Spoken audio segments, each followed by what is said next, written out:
Hello everybody and welcome to Game Development Tycoon. This is an awesome game. If you like Tycoon games, you know what the deal is. It's a little like simulator slash strategy, and this game is just ever so enjoyable. It's really fun to pick up and play, and we're going to be going through the experience, I guess, of having your own little gaming business and making your own games. It is going to be so cool. I've already played this for the last few hours and I thought I have to make a video on this game. So our company is going to be called Void Games because my imagination for names is quite limited, so it's going to be based on xisumavoid if you like. So player name xisuma, and we can customise myself a little bit here. Give myself some ginger hair or whatever I fancy. It doesn't really matter, I guess, so let's just go with that. And here we are in my garage where we're going to be developing games on this little computer down here. Yeah, this game is just fantastic. It goes through a sort of time period following like the early computers and then the early games consoles like the NES and things like that. And you can move out of the garage and start up your own business and everything like that. But this is where it all begins right here. So we're going to have to start developing a game. Now I thought I set this up so that the tutorial, there it is, okay, right, just in time. Before development can begin, you have to decide what kind of game you want to create and give your game a name. You can also select which graphic technology your game should use. Your options are initially limited, but once you have a bit of experience you'll be able to unlock new options. And so the way this game plays is just ever so nice. It's really simple and straightforward. And so we're going to make our first game, and this is where I struggle for names. So we need a topic. I think we should go with a space game. Maybe it's an adventure game in space or an RPG, We'll go with adventure. And the platform we're going to build this on is going to be the PC, and that's because the amount of money it costs to develop it. You can see there we're going to have to throw in an extra 15,000 to develop it on the G64. So a game name, a space adventure. Let's call it Star Explorer. See what I mean? Limited imagination for this stuff. Okay, so we're going to do this with 2D graphics. We want to have a good graphical engine for our game. And now we are going to start development. And so this is really cool. Now we're going to watch our little guy develop this. In fact, it's going to tell us what's happening now anyway. So game development runs through 3 stages. At the beginning of each stage you can decide on what areas of the game you want to focus on. Picking the right focus for your game greatly increases the points you generate. So you're going to generate design and technology points as well as research, but it's mainly those two that attribute to the game. Think about what areas are important for your game and decrease the focus on areas you think are less important. If you want to read a brief description of different areas, please refer to the help menu. That actually might be really useful. We'll have a look at that in a moment.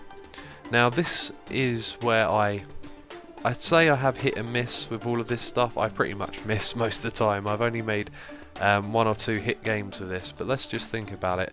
So it's going to be a space adventure game. So your gameplay, that wants to be really interesting and adventure. You could probably throw that under a storyline as well. So I'd probably sacrifice the engine for story and gameplay. Now getting the right balance here is something I don't really understand too much, how much the engine has an influence on these other things, so reading that help menu should be very useful. Right, so now our guy is doing his research. You can see there it's saying game development has now started. Well, he's not doing research, is he? He's developing the game. While you're developing the game, you will generate game points, which you can see building up. Game points are divided into design and technology points. The more points you generate, the better the game will be. Yes, that is very true. From time to time, there will also be bug points generated. These bug points become less likely once you gain experience. Bugs needs to be fixed before the game can be released and increase development time and cost.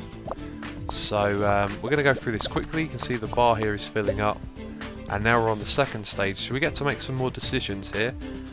What do we want to do? Well, we're an adventure game, so I'm not really sure. I don't think artificial intelligence is going to come too much into that. That's more for strategy and simulation, so we're going to drag that down. That's my thoughts right there. An adventure game usually has a good story and dialogue, so I think we should up the dialogue and a bit more on level design as well. Okay, so now our guy is going to prioritise, you know, the levels we just set. And you can see already our design and technology points are doing okay. During development you can also select additional features for your game. Right now you can only pick basic sounds, but your options will increase quickly. Selecting additional features makes the game generally better, but also increases its cost. You will also see the graphic type you selected when you defined the game. This is just to remind you of your choice. You cannot change the graphics, the type of graphics mid-game. So these are the extra options down the side here. Now you should be seeing what I'm seeing. It says selected feature, and it's like it gets cut off, which is kind of annoying. Not sure why it gets cut off like that. It might have something to do with the fact that, yeah, you can see we can't change that one, but we can change sound. Might have something to do with the fact that whatever this game itself is coded with, DxStory and Fraps both hate it, and it's been a nightmare to try and get it to record. But I am using Fraps at the moment. So anyway, we're going to put the sound down. I never think sound is too much of a priority in a game. And then I guess graphics. Although world design, you know, you want the game to be really good, and we're dealing with 2D graphics here, so I think actually we should look at world design over graphics there. Okay. And so we have 10 design points, 8 technology. Okay, now the development of your first game is now complete. You can press the finish button to publish your game, but you should only do that once you fix the majority of bugs. So we have one bug, and what I usually do here is wait, because after the bugs are finished you usually get 1 or 2 more design or technology points. So releasing a game without fixing bugs can severely affect the ratings, so you should only ever consider that if you need the cash and you can't afford to wait. Okay, so there you go, got the extra technology point, extra design, extra technology, there we go. Let's just wait an extra week maybe. And the little week meter is over here on the side, so when that gets to the bottom, okay, we're in month 5. Oh, we made a bug. Fix the bug please. There we go. Right, let's finish our game. Tutorial. The development of your game has now finished. While developing games you gain experience and improve your skills. When development is complete you will be presented with a summary of the experience gained. Awesome, okay. I like this bit, this is cool.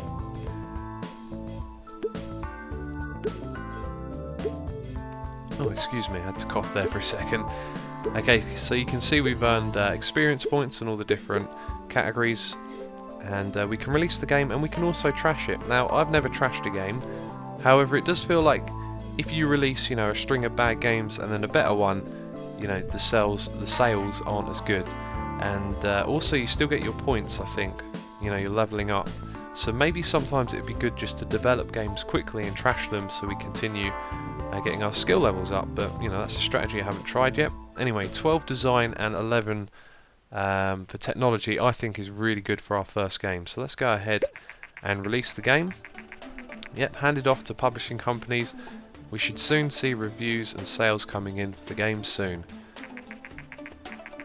You finished your first game. While you develop the game, you also gain some research points. You can use these points to unlock new options for future games. To bring up the research menu, close this message and then click elsewhere on the screen to bring up the actions menu. So this is what's really cool about the game. Just such a simple interface to play with. Yep, first reviews for Star Explorer came in. Okay, well I'll get back to what I was saying in a second. Could have been more. I like it, you know, not great. 6s and 7s would be nice. Not the best start, you see, I'm not really too good at hitting the right categories. 6 all around, I guess. I guess it's going to give us enough cash to develop another game. Void Games, a newcomer in the game industry, has just released their first game, Star Explorer. The game received favourable reviews. With such a good start, Void Games are sure to gain fans quickly. That's another cool thing, you build up a fan base over time as well. And there you go, our sales are coming in. And we have sold 4,663 units in the first week on the market. We made it in the charts at 31, that's not that bad really. Now that your game is on sale, you will receive income from the game every week. You can see how well your game is doing by looking at the sales graph in the top right of the screen, which is up there. So we've made 32,000. I think we started off with like 70,000. I forgot to check that. We now have 21 fans. Awesome. So the interface and its ease of use, there's no clutter around the bottom or the sides of the screen really, with tons of numbers and details. And then the menu, just simply click and then choose what you want to do. And this gets more complicated as you go on. So anyway, we're going to do a little bit of research in between games now. And we want something to help us, make a hit game. And it doesn't cost any money at the moment. So let's research a new topic and let's go for sci-fi. Actually no, fantasy. This is a good combination with adventure. I think my two best games come from fantasy and adventure. So we should start the research. And we've sold over 10,000 units of our game. An important milestone in the history of Void games. Awesome. So yeah, sales keep coming in, and we can also check out game history so we can see how much income and profit we've made. So we've made 44,000 profit on that, which isn't too bad. And I'm wondering how this next game's going to go down. I'm going to try and do what I did before. I had one game in my previous attempt where I got 9.75 overall, so 3 10s and a 9, and it was an adventure fantasy game, and it sold like 4 million, and I went and brought my own office and yeah, developed loads of games in that. It was really cool. So recent studies suggest that the Govador, which is blatantly the Commodore, G64, is steadily outselling its competitors in the PC sector. Consumers prefer the lower price, greater availability and the flexible hardware configuration over other computers. Experts say that this might spell the end of competing hardware manufacturers. So maybe we should develop our next game on that one. We have just around 100k at the moment. We have researched a new topic and we should do this. We should develop a new game and do it on the G64, so you can see it's got the increased market share.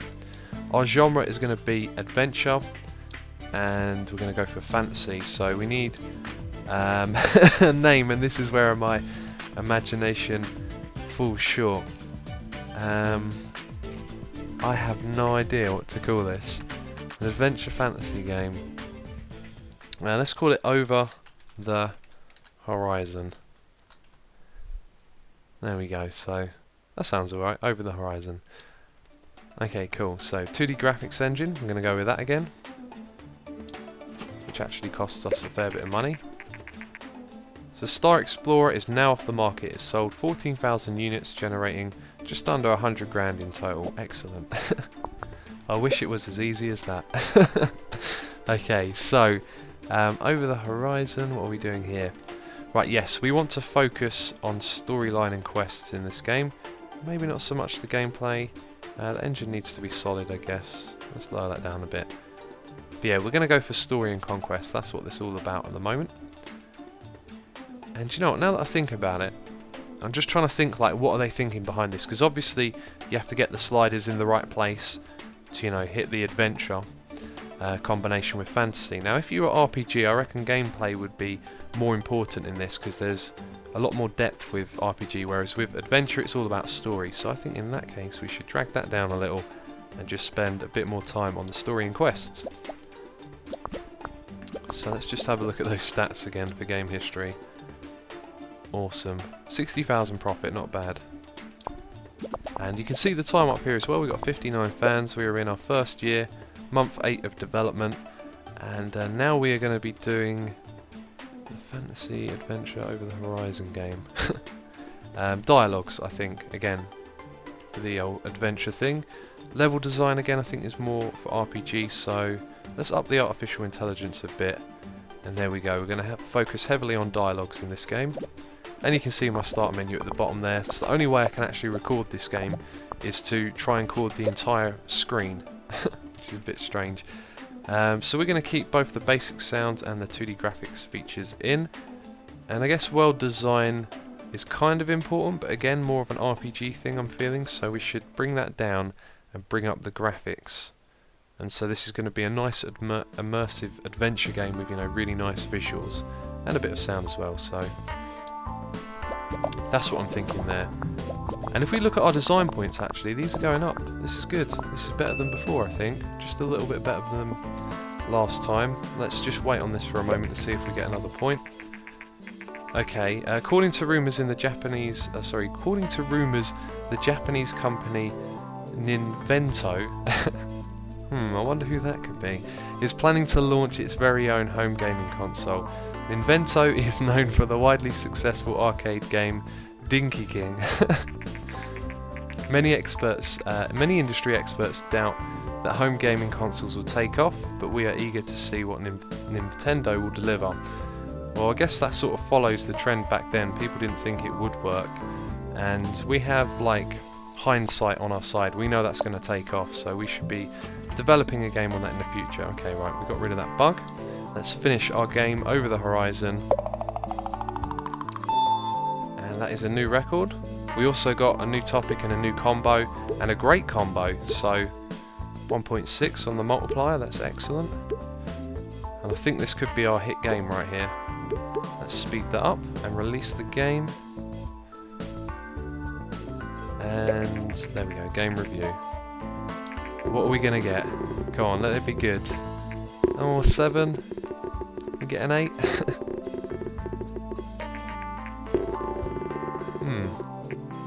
7 all around. Well, we got 6 last time, so we've made some improvements. Didn't quite hit that combo off like I did previously. And while the sales are coming in, let's get some research going. I want to research a new topic. Hospital, I don't remember that being there. We could make... what's that game called? Theme Hospital, that's the one. Now, let's make a racing game next. I think we'll go with that. And we'll start research. Contract work. Okay, I remember this. Hi there. I've just finished Over the Horizon and I am impressed by your talent. I'm in the contracting business and we could use your skills like yours. If you are ever short on cash, just let me know and I will see if I have some work for you, Jason. The contracts have now been unlocked. To see available contracts, close this message and then click anywhere on the screen to bring up the action menu. So the sales of our game Over the Horizon are coming in. It's not been a huge hit, but we are generating a fair amount of money. You can see our cash is going up. And let's do a bit of that contract work that we just got offered there. Now, I think you can get research points from doing this. In fact, I definitely got them later on in the game. So anyway, contracts are a useful tool to earn some extra cash when your balance is low, and can also be useful to generate a small number of research points. Contracts require you to generate a certain amount of design and technology points before the time runs out. Yes, and you must decide carefully, as it says there. If you miss a deadline for the contract, you have to pay a penalty, so it's much better to start out with smaller contracts and see how much you can handle. Now, I've already done this, so yeah, I know we really do have to pick the right one here. Now, that's 16 in total for 4 weeks' work, and that's a lot higher than 16, and so is that. So we're going to pick the least amount of work. It's probably the least amount of pay as well, isn't it? Yes, it is, but that's fine. We're just doing this to show you as an example. So we accept the contract, and it looks like it's going to be a close one, actually. Okay, so today Nintendo have confirmed recent rumours and announced their plans to release a new home gaming console called TES earlier next year. The console features cartridge-based games and a uniquely designed controller. Okay, that is the NES for any of you that don't know that. If you don't know what it is, go and look it up. Okay, well done. We will transfer 16,000 into your account. That's excellent. Nice little boost there. Actually, it looks like our sales from Over the Horizon have done us quite well. We're up to 194 in total now. So Jason here, I just got word from the client that the contract was completed successfully. Excellent work. Usually I have new contracts every 6 months, so check back sometime. And yeah, we'll keep doing that from time to time. I forgot to check if we actually got research points for that. But anyway, it is time for us to develop another game. I'm trying to think of a name for this already. Weren't we going to... Didn't we research the hospital? No, I think I researched racing. Oh, that's right, I was going to make a racing game. So racing should be a simulation. And the platform, I think again we need to go with the G64, because it has the larger market share. Okay, and what are we going to call this? Let's call it high speed. There you go, that limited imagination right there. I don't know.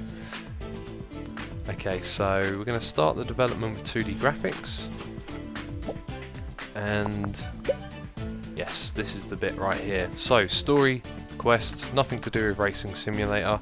It's all about a physics engine and a decent amount of gameplay. So I think that's going to be a good balance right there. Let's hope so. Don't really want to have a flop. We need to get this business going.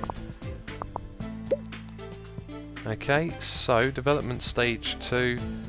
Dialogues. Don't really need any of that. Artificial intelligence. You're going to be racing against the computer, and I'm not sure if level design would really. I guess you could say a racetrack would probably be level design. See, I'm trying to think what the people who made this game are thinking when you adjust these sliders. So I think level design might have been, yeah, the one. Excellent. That actually did make a lot of money, didn't it? A lot of money. 24,000 copies sold. Let's have a look at our game history, because I can't even remember how much the first one sold.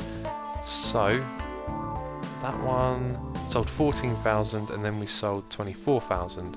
Pretty good.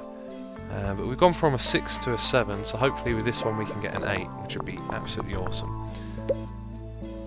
Okay, so now, well-designed graphics and sound. What ones are important here? I think graphics are, but then again, I don't know, maybe design has some sort of influence, I'm not sure. Let's just go for a bit of an even spread there. Bring that down as well. Okay. And our design and technology, they're a little bit low at the moment. I am quite worried. 12 and 12, actually it's not too bad. Let's give it a moment and see if we get an extra point on either one of those. Yep, we got an extra design point, so let's finish that. And let's skip through all of this quickly. Oh look, we got a great combo and a new combo, and we leveled up everywhere. That's excellent. I think this game's going to be alright. So let's release it. Okay, high speed came in. Sorry, reading that some of that in my head there. Okay, 7. It's a 7. Can we get an 8? It looks like it's going to be all 7s. There we go, we got 1 8, so we improved slightly on the last one. Excellent. The focus on artificial intelligence serves this game very well. It's good to know. So that and simulation is probably always going to be a good hit right there. And so we have a ton of research points. The sales are coming in. Let's get a bit of research going. What are we going to research now? We haven't got enough for the custom game engine, and that's when we start to develop technologies for our games, which I think we're going to have to get to soon. Here's another new one that I didn't see last time. Maybe these topics are just different each time you play it. We're going to research that. We're going to research City, and maybe we'll make Sim City and it'll be better than the one that's out at the moment. I didn't say that. Okay, well, I think that is going to have to be it for this episode. If you want to see more, you guys know what to do. Like the video, let me know if you want to see more of this. Leave a comment as well. I absolutely love this game. I love these sorts of simulation tycoons, and I used to play them quite a lot a long time ago, and it's great to see one like this again that is just my cup of tea right here, you know. Really enjoy playing this. So let's just finish this up quickly. Today the new NES game platform TES by Nintendo has been released, and that's it. So we're going to be developing our next game on that console. Yeah. So anyway, I'll probably put out another video on this, but let me know if you want to see more. Leave a like, leave a comment, and thank you for watching. I will catch you next time.